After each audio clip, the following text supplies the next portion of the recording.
These are the stories topping the news. The OAS is to observe federal elections in St. Kitts Nevis. Electricity costs in Guyana are to drop, and the United Nations warns of famine in South Sudan. Good afternoon. Welcome to the ZIZ Midday newscast. Today is Tuesday, 10th February 2015. I'm Ebony Brandon. Now we take a look at the news developments in detail. The Washington-based Organization of American States, OAS, will be observing the general elections in the Federation of St. Kitts and Nevis next week. OAS Secretary General His Excellency Jose Miguel Insulza and St. Kitts and Nevis's permanent representative to the OAS, Her Excellency Jacinth Lorna Henry Martin, signed an electoral observation mission agreement on Friday at OAS headquarters. The chief of mission will be Ambassador Frank Almaguer.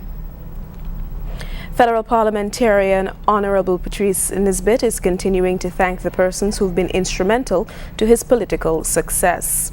Nisbet, a senior minister in the federal government, recently said during a radio appearance that he will always be grateful to the Honorable Joseph Parry and his colleagues in the Nevis Reformation Party.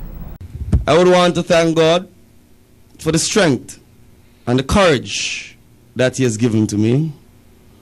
I would also want to thank our comrade party leader, Mr. J.W. Parry, for affording me the opportunity to serve at the national level.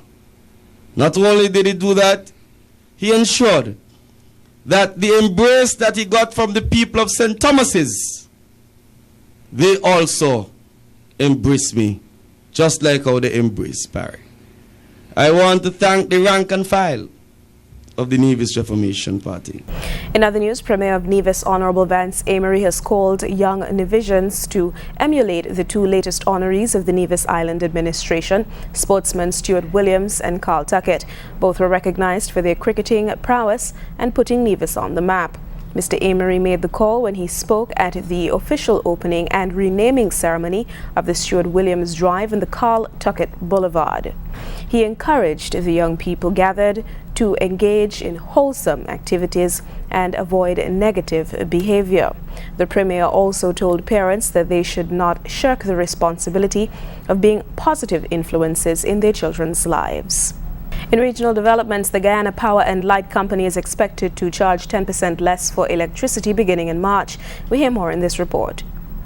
The news of the 10% drop in electricity rates was quickly welcomed by the Private Sector Commission. It said the cost of electricity has long been one of the major stumbling blocks to the expansion of industry and the competitiveness of Guyana's exports.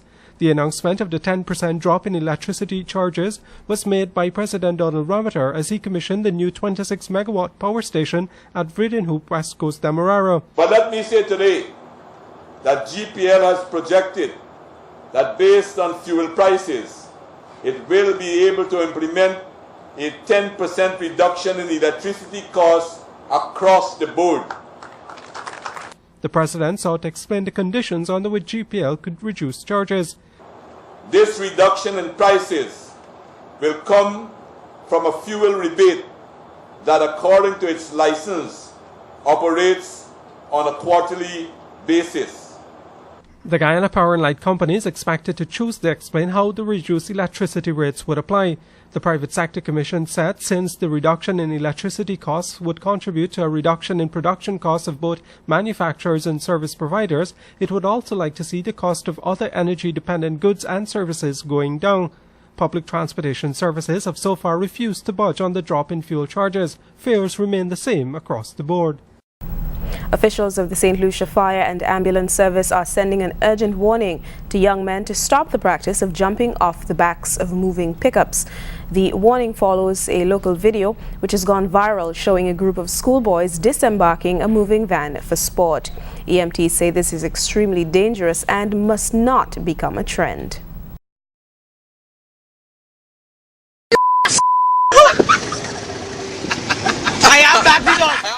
Emergency medical personnel are hoping to nip a growing practice in its bud before it becomes rampant.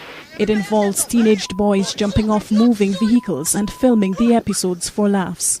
But for Sub-Officer 52 Fernando James, this is no laughing matter. He says it is downright dangerous and a life could easily be lost in what these young men believe is simply having fun. James says, to put it bluntly, The backs of pickups should never be used to transport passengers. It has been the norm in St. Lucia for pickup vans and trucks to carry persons. We see our construction workers going. We could see members of different faiths on a Saturday morning going to church, and everybody is housed at the back of a pickup. The pickup is allowed to carry goods, and the vehicle is insured in that regard. Persons sitting at the back, they're not insured. They will not be insured. It's not allowed. There are no seats, there are no safety belts, nothing so. So persons should desist from that practice, because if you get injured, the insurance company will not pay for your problem or for your stay at the hospital.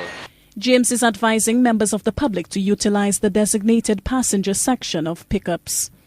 Persons should not be using that type of medium as a mode of transport. Sit in the front of the vehicle or where there is a seat and a seat belt.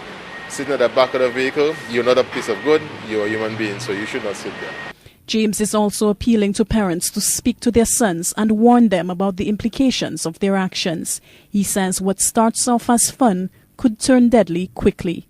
Alison Kentish, HTS News Force. Internationally, at this hour, the United Nations says 2.5 million people in South Sudan are on the brink of famine, and food stocks in some places could run out by next month. The UN also says more than 6 million people need aid. Al Jazeera's Dominic Kane reports. Nyatoni Top comes to collect emergency rations for her family at a camp in Y. She is just one of around 20,000 displaced people here. Like many others, Nyatoni worries about where her next meal is coming from. The big problem is hunger. We need a lot of help because we don't have anything now. All we can think about is the war. Because we're always hungry, and if we're hungry, we can't think about anything else, unless someone helps us. On Sunday, the UN's Emergency Relief Coordinator flew in to see for herself. So good to see you. Really good to see you. Valerie Amos believes millions of people in South Sudan are now at risk from famine. One of the main causes, the unstable political and military situation. Around Y, rebel soldiers from the Sudan People's Liberation Army in opposition are on patrol. South Sudan's internal conflict has forced nearly 2 million people from their homes. The government and rebels have been set a deadline of March the 5th to strike a final peace agreement. But similar deadlines have come and gone before. The message is absolutely consistent and clear, which is that the fighting has to stop and the people of South Sudan need to be put first. If you put the people first, there's a huge impetus to get to a peace agreement which is solid. The UN has already raised more than $600 million in aid for South Sudan, but it says another $1 billion more is needed. Dominic Kane, Al Jazeera. A Hong Kong court has found a woman guilty of abusing her Indonesian maid in a landmark case for domestic workers. Katie Sargent has the details. Indonesian maid Ariana Sulistningsih was mobbed by supporters as she entered a Hong Kong court Tuesday to hear the verdict against her former employer. The ruling, guilty on 18 of 20 counts of abusing the domestic helper. Thank you, I'm very happy. Thank you, I'm very happy. I want the case. Why are you happy? Why you want the case? Yeah, because I will get the justice from Hong Kong. 44-year-old mother of two La Wan Tung, in the center of this group entering court last June, had been accused of grievous bodily harm against Ariana and two other Indonesian maids. The court had heard she beat Ariana, denied her food, and confiscated her passport. She'd threatened to kill her helpers' relatives if they reported her. The case sparked outrage over the mistreatment of some women who leave their own homes to work as maids overseas. Hong Kong Detective Superintendent David Cameron said the verdict sends a strong message. And the message should be brought home that if you live in a society where you're fortunate enough to have able to employ domestic helpers, they're still protected by the law. Law could face up to 7 years in prison, but the judge said a psychiatric report will be done before she's sentenced.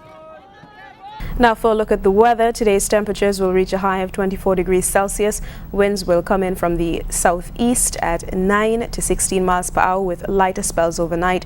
We can expect partly sunny skies today and fair to partly cloudy skies tonight with only a low chance of light passing showers. Sunset for today is expected to occur at 6:11 p.m. That brings us to the end of the ZIZ Midday Newscast. Join us this evening for these stories and more in detail. I'm Ebony Brandon. Good afternoon.